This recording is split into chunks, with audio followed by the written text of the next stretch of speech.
Phase start होता है, या स्टेज कौन सी होती है, बर्थ से लेके डेथ का, ठीक है। तो डेथ क्या है, डेथ सिंपली हम ये कह सकते हैं कि ये एक इनएविटेबल प्रोसेस है, ठीक है। Death is what, it is an inevitable process of life, ठीक है। इनएविटेबल मीन्स जिसे हम डिनाई नहीं कर सकते हैं, हम इससे नकार नहीं सकते हैं, ठीक है। तो ये थे क्या some stages in life, span की कौन कौन से स्टेज होती है एक इंडिविजुअल की लाइफ में, ठीक है। बर्थ हमने डिस्कस किया, juvenile phase, childhood phase in the case of plant, ठीक है। जुवेनाइल फेज सिंपली अगर मैं कहूँ कि ये वो फेज है जिसमें एक ऑर्गेनिज्म अपने आप को रिप्रोडक्टिव फेजेस के लिए स्टार्ट करता है, इसमें कुछ चेंजेस होते हैं, those will responsible for the reproduction, ठीक है। एंड यहाँ जुवेनाइल फेज से जब वो पुबर्टी फेज में एंटर करता है, then the individual is able to reproduce, ठीक है। In the case of plant, we will not use the word juvenile. Instead of juvenile, we will use the word vegetative phase. ठीक? तो ये था death phase के बारे में। अब देखिए, अभी मैंने एक पॉइंट बोला कि death is what, it is an inevitable process, we can't deny, ये सबसे बड़ा सच है, ठीक है। सेकेंड बात ये आती है कि it is not compulsion in all the organs, death is inevitable process होता है, बट कुछ ऑर्गेनिजम्स में नहीं होता है, ठीक है। तो डेथ इज 100% श्योर है डेथ तो, बट एक्सेप्ट मतलब कि किसमें डेथ नहीं होता है, ठीक है। डेथ इज यानी कि अकर इन ऑल ऑर्गेनिज्म, ठीक है, इन ऑल ऑर्गेनिज्म, जिसने जन्म लिया है उसकी डेथ कंफर्म है, ठीक है। लेकिन बट या हम ये कह सकते हैं ऑल ऑर्गेनिज्म एक्सेप्ट, कुछ को छोड़कर, और वो एक्सेप्ट कौन है, except the organism, except the unicellular organism, ठीक है, except the unicellular organism, generally those are reproduce by binary fission. तो it was all about the stages in life span, it is clear to all of you. Now what we have to study now, types of reproduction, clear, types of reproduction, कितने type का reproduction होता है, हम ये 10th 9th almost सबको पता होता है, बचपन से पढ़ते चले आ रहे हैं कि हाँ there are only 2 types of reproduction occurs in the individuals, either single parent will be involve और 2 parental body will involve to form an individual, clear. So type of reproduction mainly it is of 2 types. How many types? 2 types. And what are the 2 types? First is when the single parent is involved to produce one offspring, and that is asexual reproduction. That is what? Asexual reproduction. Done? And now the second one, when there are more than single parents, means simply we can say that 2 parental bodies are required, that is sexual reproduction. Okay. Now what we have to study under it, only the key, what is sexual reproduction and what is asexual reproduction. See, here is what? A. Here is what? A. And A means absence. A means absence. And you are seeing there is no A in front of the sexual reproduction. ठीक है? तो A means क्या है? Absence. And absence of what? Sexual. Clear? Means gonads. Means gonads. ठीक? So absence of gonads. Gonads are simply called as what? We can say sexually organs or sex organs. Simply we can say sex organs. Those are responsible to for produce, ठीक है, of an offspring.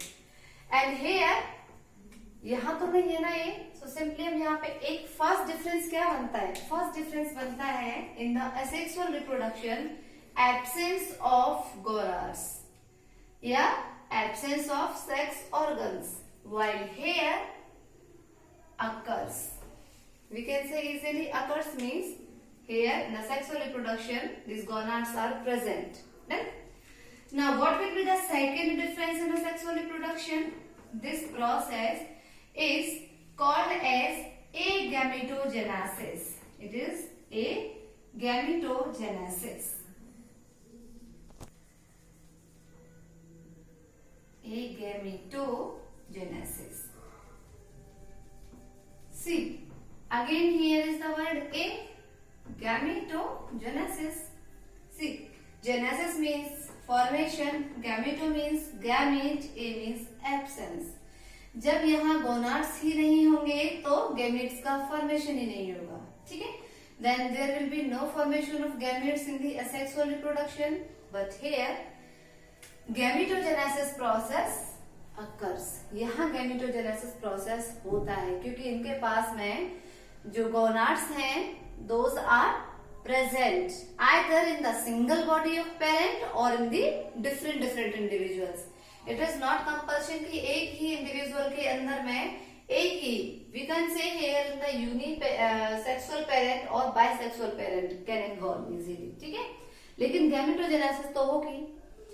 इसके बाद में next step हम यहाँ पे next point कह सकते हैं, ठीक है? इसको हम और भी क्या कह सकते हैं? This process sexual reproduction is also known as what? agamogeny. Clear?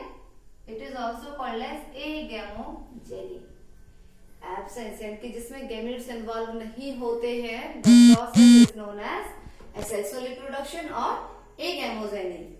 But in sexual reproduction, the word will use here that is amphimixis. That is amphimixis. Mixis means mix होना और amphi means both.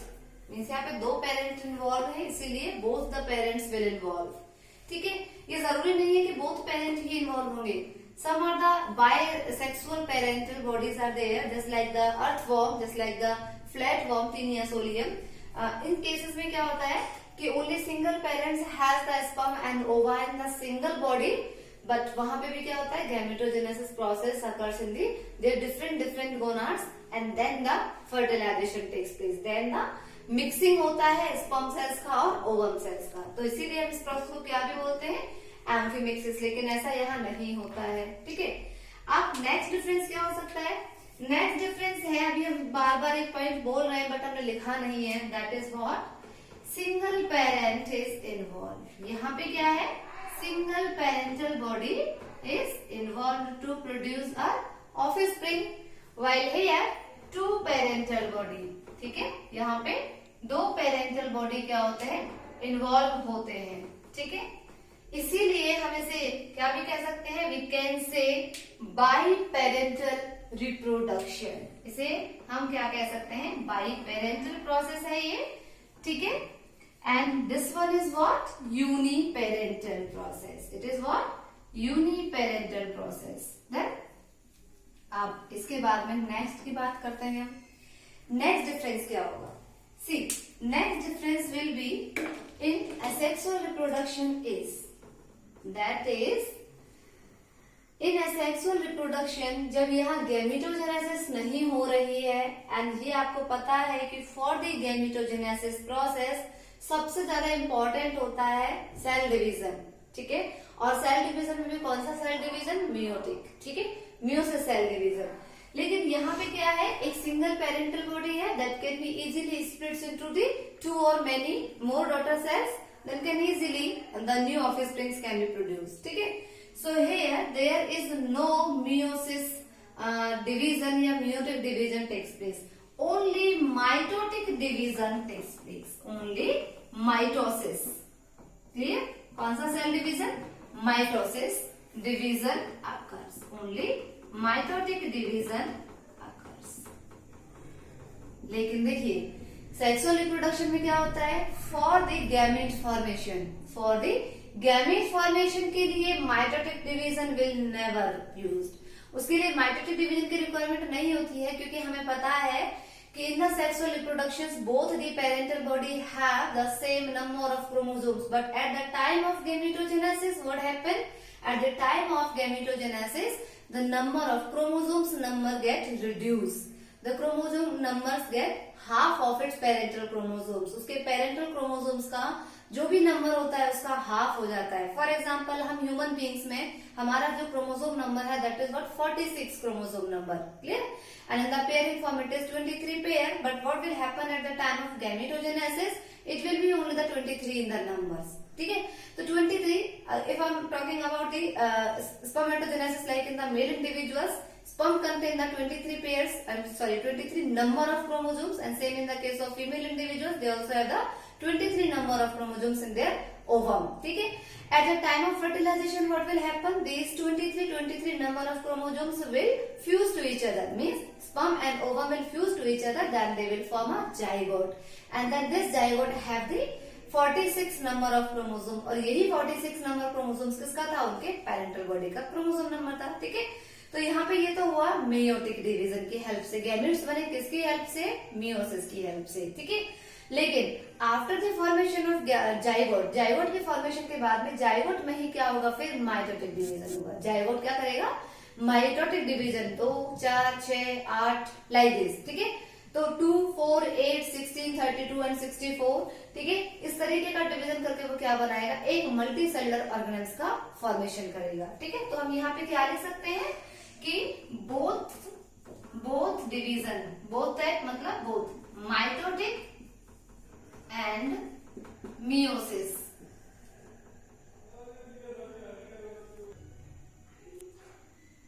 both mitosis and meiosis division occurs, clear. एक ये difference हुआ। इसके बाद में एक और डिफरेंस है, और वो डिफरेंस क्या है? सी, यहाँ पे माइटोटिक डिवीजन की हेल्प से क्या होता है? इंडिविजुअल का फॉर्मेशन होता है इन दी एसेक्सुअल रिप्रोडक्शन में।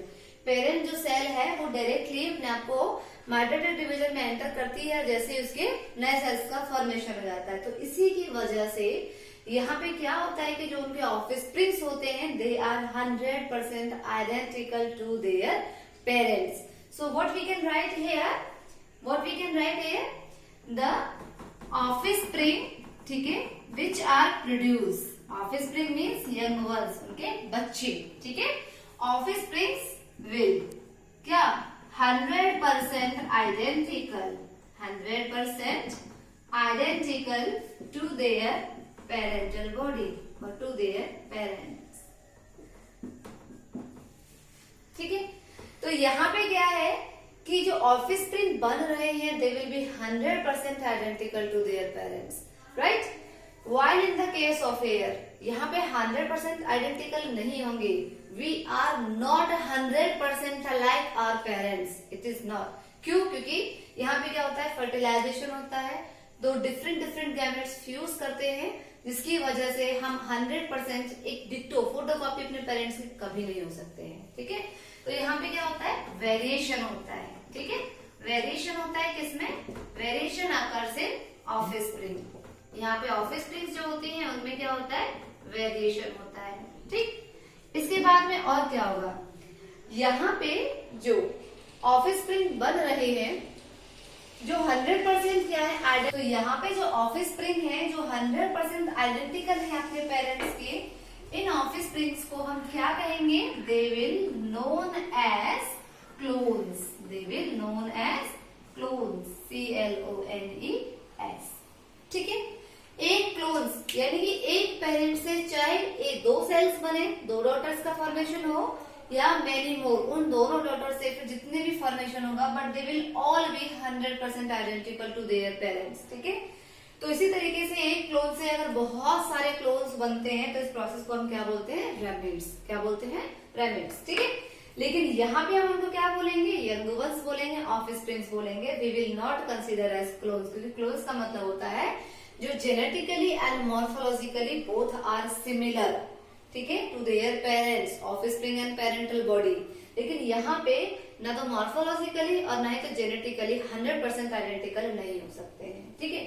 एक नेक्स्ट पॉइंट हम डिस्कस करते हैं यहाँ पे कि यहाँ पे माइटोटिक जो डिवीजन होता है इसकी वजह से क्लोन्स बनते हैं, 100% आइडेंटिकल है, जिसकी वजह से क्या नहीं होता है? जिसकी वजह से क्या नहीं होता है? जिसकी वजह से इवोल्यूशन का चांसेस बहुत कम हो जाता है, ठीक है। हम ये कह सकते हैं कि इवोल्यूशन प्रोसेस डिक्रीज। या हम डिक्रीज कर सकते हैं, या फिर very less chances of evolution occurs. ठीक है, हम इसे ऐसे भी लिख सकते हैं, आइदर वेरी लेस चांसेस, ठीक है, ऑफ इवोल्यूशन। लेकिन यहाँ पे क्या होता है, मियोसिस होता है, फ्यूजन होता है डिफरेंट डिफरेंट गैमेट्स का, जिसकी वजह से यहाँ पे चांसेस क्या होते हैं, इंक्रीज होते हैं, या हाई चांसेस ऑफ इवोल्यूशन होता है। ठीक है, हाई चांसेस ऑफ इवोल्यूशन। एक पॉइंट और, इवोल्यूशन के लिए और भी रिस्पॉन्सिबल होने, एक पॉइंट लिखा हुआ है कि वेरिएशन अकर्स होता है ऑफ स्प्रे में, और जब वो वेरिएशन है तो वो चांसेस किसमें होगा, इवोल्यूशन में ज्यादा रिस्पॉन्सिबल होगा।